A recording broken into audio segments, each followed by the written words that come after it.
Thank you. Well, what I'm going to try to do this morning is give a crash course in capitalism.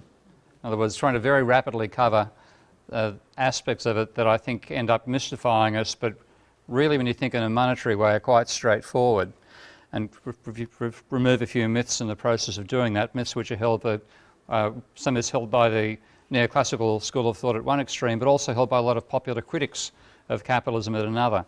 And then try to explain why it does crash, because it certainly obviously does crash regularly with the crisis like we're in now, but some people think that's an inherent, unavoidable necessity about capitalism. To me, it's something about the behaviour of the financial sector and the way we fall for it that causes that. So a rough outline of what I intend covering would be, first of all, I'm going to show you a cyclical model of capitalism.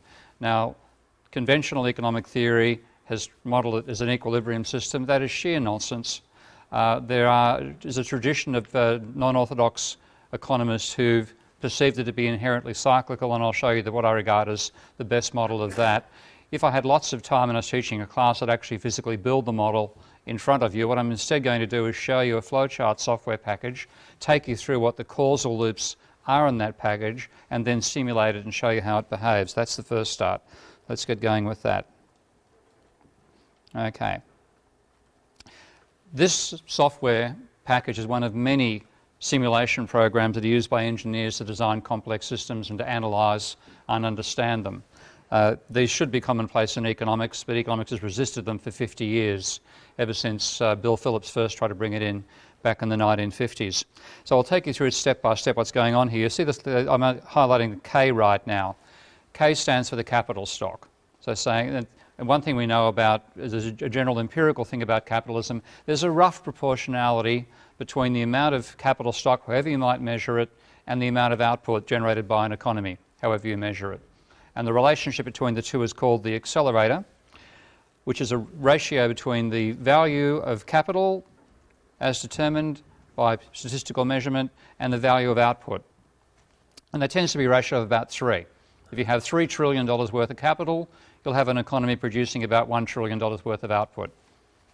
It varies between 2 and 4 for most economies, but 3 is a reasonable level. So what I'm saying is, here, if you feed in the amount of capital in your economy, whatever that might be, divided by the accelerator, you'll work out what your output is going to be. Stage 1 of the model. Okay with everybody? Okay. Once you've decided output, this is all a causal cycle I'm going through here. So when I say you, I mean this is what the economy itself is generating. I'm not talking at having any personality making those decisions. So I've now got to the output, which economists normally indicate by Y for output. Don't ask me why, but that's the letter we use. Given the output, to produce that output, you need to hire workers. And if you know what productivity, how many units of output per worker, you can then, knowing the output being produced, you can then work out how many workers you have to employ. So A stands for labour productivity here. Now if I then divide that output level by productivity per worker, I work out how many workers you have to hire, which is L for labour. That's rather more obvious. Given that, I can now work out a rate of employment. There's going to be a given population of people, and I'm just saying that's going to be N for number. Okay, number of people. And you can notice I'm just using simple constants all the way through here. It's just a totally illustrative model. So N I've got standing there for 1, but that could be 100 million, 100 billion. It's just an indicator of scale. So divide the number of workers you have to hire to produce the output by the number of workers you actually have, and you get the employment rate. Now the next stage is something which is common to almost all economic models. And in fact, I can't think of one that doesn't have it, some sort of relationship between the level of employment and how much wages of workers will change. It's called the Phillips curve after Bill Phillips, who's an extremely important and massively misunderstood economist who was once an engineer and tried to bring engineering intelligence to economists. The difficulty was it needed intelligence to understand it. And I love the graphic that the Homer brain graphic that Nicole showed yesterday, because that's what I think is the impact of doing an economics degree. You go from a normal human brain to a Homer brain, so you can't understand intelligent people like Bill Phillips. Anyway, what I'm now showing here is the conventional model that most people use as a linear relationship between the level of employment and how much workers will demand in terms of a wage rise. Bill argued for a nonlinear one. I'll show you that in a moment, but I'm starting with a simple linear relationship here which says that if the employment rate is 96% of the workforce is employed, therefore unemployment is 4%, workers will accept the current wage level, or there'll be no pressure bidding up wages. If that unemployment falls from 4% to 3%, workers will demand a 10% wage rise. And then if it falls to 2%, that'll demand a 20% wage rise, etc., etc. This is actually the rate of change of wages as a percentage rate of change per annum, would be 10%, 20%, etc. So you then can feed that into, you feed in the employment rate, and given that employment rate and the reaction workers have, as I've shown here, you get how much workers want wages to change per unit of time, which is the rate of change of wages. And you can then integrate that and multiply it by the initial, add it to the initial wage, and you get what the wage is going to be. So the rate of change of wages, integrate it, that gives you what the actual wage is. It's a simple mathematical process, and that's what these blocks, which we see 1 over S, that happens to be a symbol that a mathematician a long time ago used as a way of converting differential equations, which are very complicated to solve, into algebraic equations that are a bit easier. It's called a Laplace transform. That's being a bit too technical for this audience, but that's why that 1 over S is there. It's not divide by S, it's integration. Okay, that then gives you the wage rate. So let's go back again a bit here. Get the employment rate, work out how wages respond to that. That tells you the rate of change of wages. Integrate that, work out the wage rate itself, multiply it by the number of workers you've got hired, and you've got the actual wage bill. So I've now got to the stage saying what wages are given this whole system. Then this is a very simple two-class system. There's only workers and capitalists in this model. No bankers, okay, very, very simple. So you then, to work out what profits are, you subtract wages from output. So here's output, which we've already worked out further up on the screen. I then subtract wages from output and I've got profits. Now again, in this very simple model, which Richard Goodwin put together in 1967, and it was actually building a model that was verbally described by Marx in 1867, you can think what the level of profits are. And in the simple model that Marx put forward verbally and Goodwin turned to a mathematical model, capitalists invest all their profits. And then when they invest all their profits, that means that the profits actually becomes investment. So if you integrate investment, you get the rate of change of the capital stock. Well, so investment is the rate of change of capital stock. You integrate that and add it to the initial level of capital, and you work out what the capital stock is. So you've actually got a circular causal flow there. Okay? And this is a typical dynamic model. You have to have rates of change turning up in it. That's the basic mechanism. So what I've said is capital determines output, output determines labour, labour and deployment determines the employment rate, the employment rate determines the rate of change of wages, the rate of change of wages determines the actual wage, the wage times labour determines the wage bill, output minus the wage bill determines profits, profits give you investment, investment is the rate of change of capital stock, you're back where you started again. Clear enough? Bit complicated first thing in the morning, but nonetheless let's try that. Okay, let's simulate this model. And what you get out of is inherent cycles. The top graph you can see is employment in the blue curve, red is the employment is the red curve, the blue curve is wages share. You can see wages get to be very high and very low, and it's a nice symmetric, almost sine wave type pattern. But it's cyclical, and you can see down the bottom, if I look at the rate of change, the rate of economic growth now in percentage terms, it varies between minus 7% and plus 7%. So it's an inherently cyclical model. Very simply put together, and you get cycles out of it. And to me, this is the actual base cycle that does happen in capitalism in an incredibly simplified way. So that's the sort of vision I teach my students as a starting point, to say the economy is inherently cyclical. And the cyclical behaviour isn't imposed by me saying there's any not curvy behaviour by anybody in the system. It's why I emphasise that my Phillips curve relationship here is quite linear. It's a straight line relationship. So how do the curves come about? Here you have two variables being multiplied together against each other. The wage rate, which is a variable in the system, multiplied by the number of workers who are hired, which is also a variable. And that is an inherent nonlinearity. And that's what makes the approach that I take to economics totally different to the neoclassicals. They try to get rid of anything like that. They don't actually know why they do it. But of course, if you have nonlinearities, normally you can't get equilibrium outcomes. They want equilibrium outcomes, So they make assumptions that linearize things. So for example, when it comes to macroeconomics, they assume what they call perfect competition, one of the many myths they've got, and in that system they believe the wage rates basically are constant. They leave it out of the system. Wages are a given, set by what they call the marginal product of labour. So they end up turning something which is a variable into a constant, getting rid of the nonlinearities. When you don't do that, when you leave out what economists call the ceteris paribus assumption, which is a piece of garbage students are drilled into believing in first year, get rid of that thing and say everything affects everything else, you get cyclical behaviour. So that's stage one, showing an inherently cyclical model of the economy. Now when you notice I said there's no nonlinear behaviour in the system, as I've shown it there. But of course we do have nonlinearities. And the one that Bill Phillips was emphasising was that workers will, there's a maximum rate at which workers will tolerate wage cuts, a maximum rate at which wages are likely to fall. No matter how high unemployment is, it won't plunge.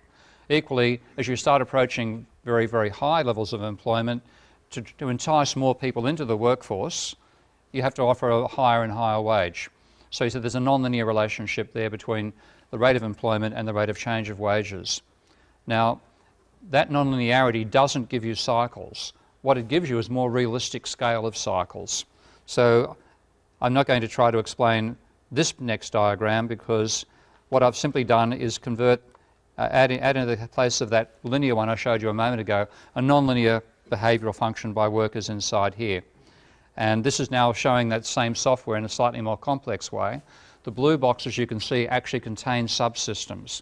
This is how engineers use this type of software to design things as complicated as the Boeing 747 Dreamliner. I don't think you can blame this software for the production delays. Okay, look inside wage change. I then have an exponential relationship now between the level of employment and the rate of change of wages. That's a further box down here.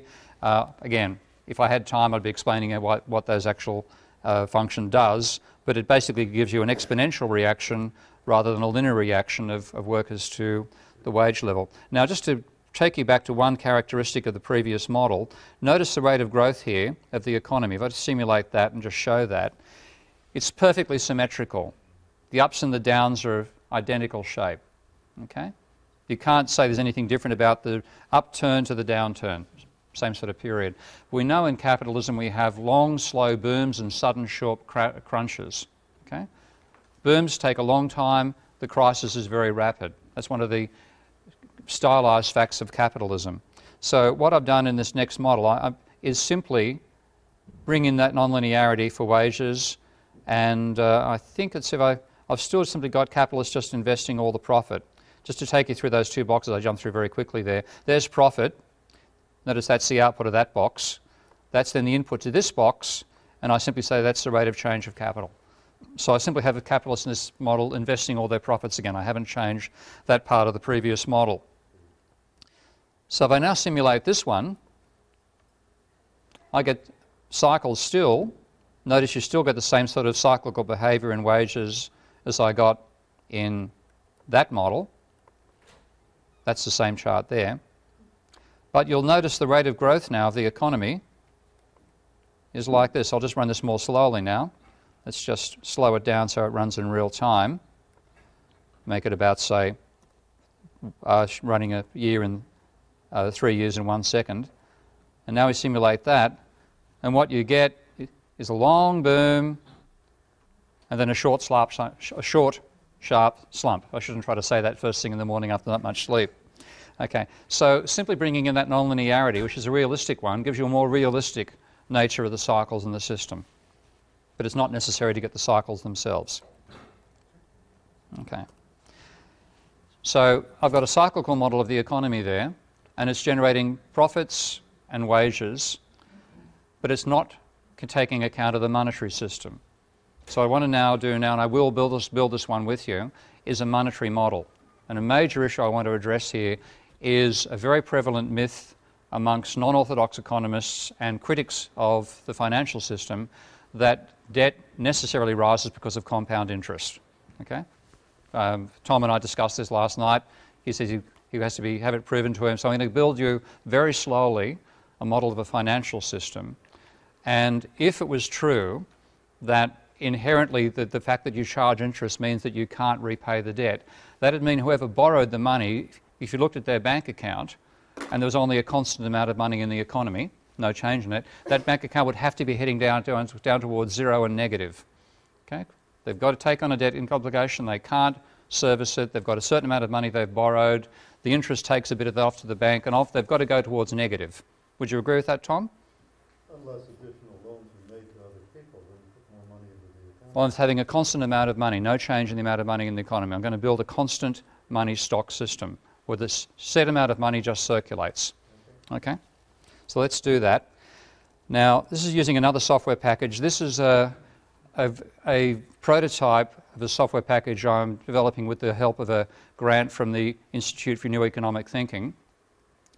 That's still in prototype stage. I hope to have it ready by this talk, but it's not quite there. There's one little software bug in terms of the visual display. Otherwise, I'd use that. This is a previous version which was designed for me by a person who actually challenged me on that very point as a computer programmer. And then we agreed on the analysis, and he rewrote his program to illustrate this particular issue, and he's since gone on to building his own program. I think he calls eSplice or something like that. But this is a way of building a monetary model using double entry bookkeeping, which is something I devised some years ago when I found it impossible to communicate the dynamic approach that I use to other non-orthodox economists. One of the great dilemmas of being an economist is you're normally taught economics by neoclassical economists. You're taught what they call mathematics by economists, neoclassical economists as well. And what you get is the ignorant teaching the ignorant. Okay? So even the people that become critics of that walk away with a very hobbled version of mathematical knowledge, which they then apply, and they don't use the concepts that exist in a basic course in mathematics. So I'm very much a fan of saying economists, if they want to become technical economists, should do mathematical courses, and they should be taught by mathematicians, not by other economists. Anyway, I gave up trying to communicate my system using differential equations. They simply couldn't understand them. And by accident, one of those economists, Scott Furwiller, challenged me and one of my models, saying, you must have made a mistake in double entry bookkeeping to get the results you're getting. And I knew I hadn't made a mistake, and it then occurred to me, well, I wonder if I can actually display my model using double entry bookkeeping. And I tried it out and I could. And then later I realized, hey, it isn't just a case of displaying the models this way, I can build them this way. So I've now built a new tool for dynamic modeling, and that's what this model is the prototype of, and the George Soros funded work will be a fully fledged economically oriented rival to that software package I showed you a moment ago that engineers use. But what I'm modeling here is like a 19th century free banking system. If you go back to the 19th century, there was a period, an experimental period in America and also Australia, where private banks were allowed to print their own notes. They had to go through a certain legitimisation with the state systems and buy a certain number of bonds and so on, but they could then print their own money, paper notes. And when they made a loan, they were giving people paper notes. And when the loan was repaid, it was repaid by returning the paper notes to the bank. I'm doing this to get away from one of the other, what I regard as myths in the area about the repayment of loans destroying money. Because nobody would ever imagine a banker getting a note and going, rip, thank you. Okay? And they go, that goes into the vault, thank you. So that's why I'm modelling a 19th century system here.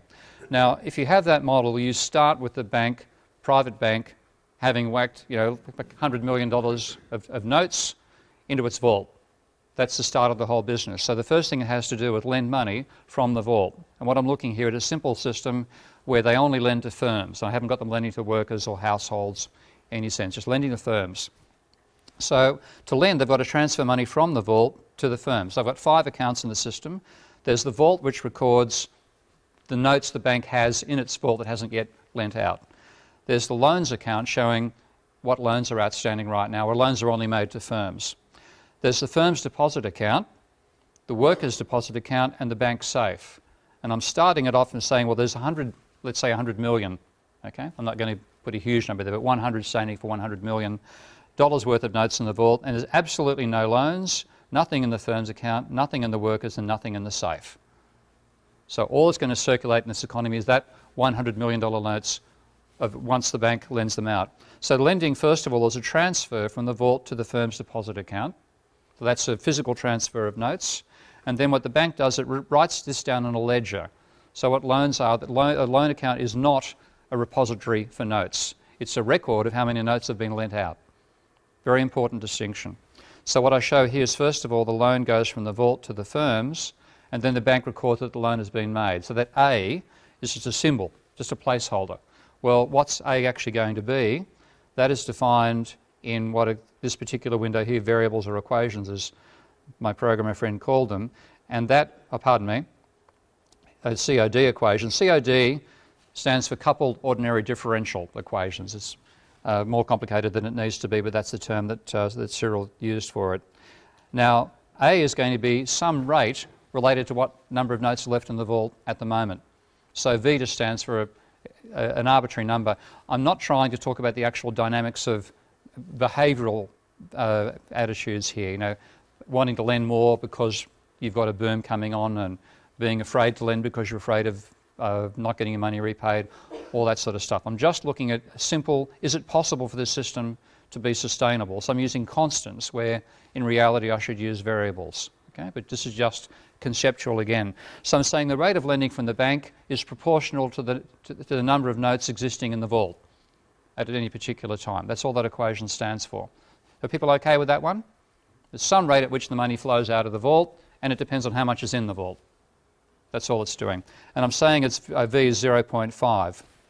That's actually an exponential decay function, but you don't actually need to know that. Just put the V times what's in the vault, give V some value, see what happens. Can I stop you there, Steve? Pardon? Can I just ask a question here? Yeah. You're arbitrarily putting 100 million in the vault. Yep. That's an arbitrary number, and that's really potential money. It doesn't exist until a loan is made. Which is why I'm working with the 19th century banking system, where if you're going to be a 19th century bank, you had to print the notes. How many are you going to know? If you're going to be a bank, this is literally how they began. They had to go to the state, they had to get the right to set up as a bank. That gave them the right to print a certain number of notes. They therefore printed the notes. Right. This is a physical record of how many notes are in the vault, Tom. I've got to have one. I can make it 200, I can make it 32. Doesn't matter. Okay? That remains potential money until the loan is Of course it is, but I've got to show what happens next. So let me get to that stage. Okay, so that's, first of all, the lending goes on. Now what actually happens? Well, if that's going to happen, the bank is going to simply, the vault's going to money pay out of the vault and end up with the firm. So I'll show you that as a simple stage, building this stage by stage. So what's actually happening here?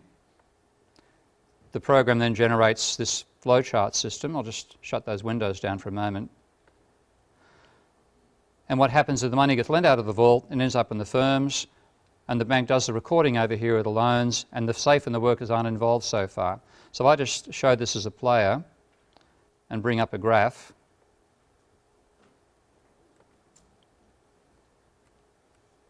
And then simulate it. It does exactly that. Let's speed it up a bit. So over time, all the money is pouring out of the vault into the firm's account, and the loan account's rising at the same rate.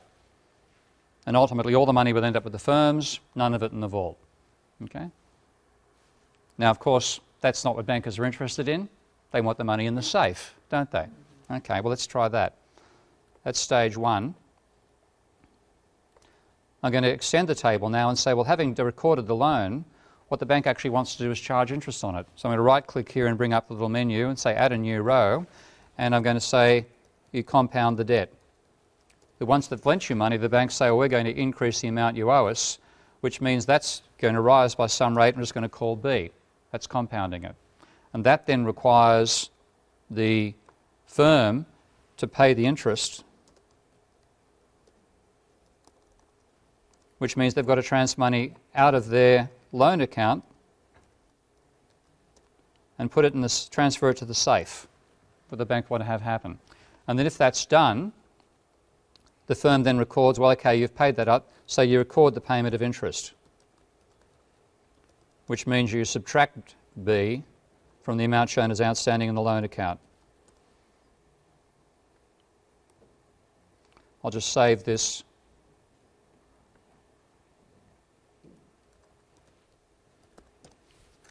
Okay, so now we've got to define what B is, and that's fairly obvious, fortunately, because that's just going to be the rate of interest on loans multiplied by the amount that's currently lent out at time t. And now I've got to say what that rate of interest is, and I'm just going to say that that's, say, 5%. So the bank's charging 5% interest on the loan. Okay? Having done that, I'm going to continue saving this step by step so I can build it up and you can see the overall dynamics. So I go back to the diagram now.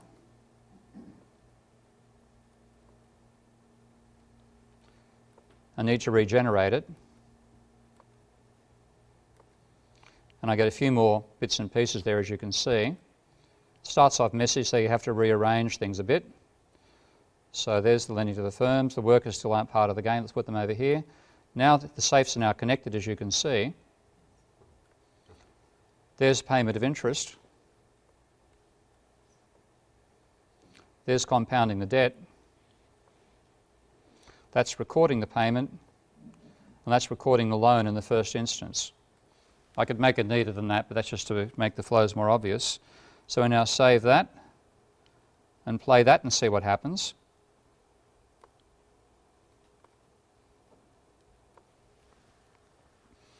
And now what you get, of course, the money first of all pours into the firm's account, then the banks charge interest on it, and the firms have to pay interest on the amount of the loan that's outstanding, and the money slowly seeps into the safe, and that accelerates over time. So if I speed it up a bit, you see ultimately all the money is going to go out of the vault into the firms, and then they're going to end up in negative as this keeps on going, and I might as well let it run until it gets to that point. Because the loan continues growing. The loan is being added to by both the payment of the money across and the compounding, and the firms are running out of deposit money to pay that. So you can see the amount of money in the firms is now going down. The amount of money in the safe is going up. The vault's running down to zero as before. Workers are not part of the system yet. There's nothing happening with them. And if this keeps on going for long enough, the safe will take over all the money, and the firms will then owe payments which they haven't got any revenue for. So this is the situation I think people actually have in their minds, where they see the firms necessarily going bankrupt. They can't repay the debt because they're being charged interest on it. So let's watch it run away, and you'll see ultimately that red line will go down below zero. I think you can actually see it happening, and even I could save a bit of time here by, if you accept it's going to go below zero at that rate, you can see it's not the same as the other, you can see the green lines curving down exponentially and flattening out towards zero, okay? But this one is plunging straight for the negative line. I'll wait, it's worth seeing. What's the red line again? The red line is the amount of money in the firm's deposit account. They're the ones who are paying the debt. Shortly, their debt payments are going to mean they haven't got any money to do it. They're going to be in negative. So you're seeing that's over here. See the firm's number? That's going down. That's the accumulated interest they've paid so far. So that's all turning up as the money in the safe. And this will now go negative. I'll let it do that so I can actually illustrate. This is the case, I think, that most people have in their minds when they say that you can't borrow money, be charged interest and make a profit. Doesn't the klaxon come on right here? Pardon? Doesn't the klaxon start right here? Yeah. Okay, now this has gone negative, as you can see. I'll stop at that point. We'll do a bit of a change in recording. Let's stop right there. And I'll just save my own recording at that moment and come back to it in a second. Steve, can we pause for just a second to look at the diagram? Yeah, sure. I'll just, I'm saving that first of all. Hang on a second.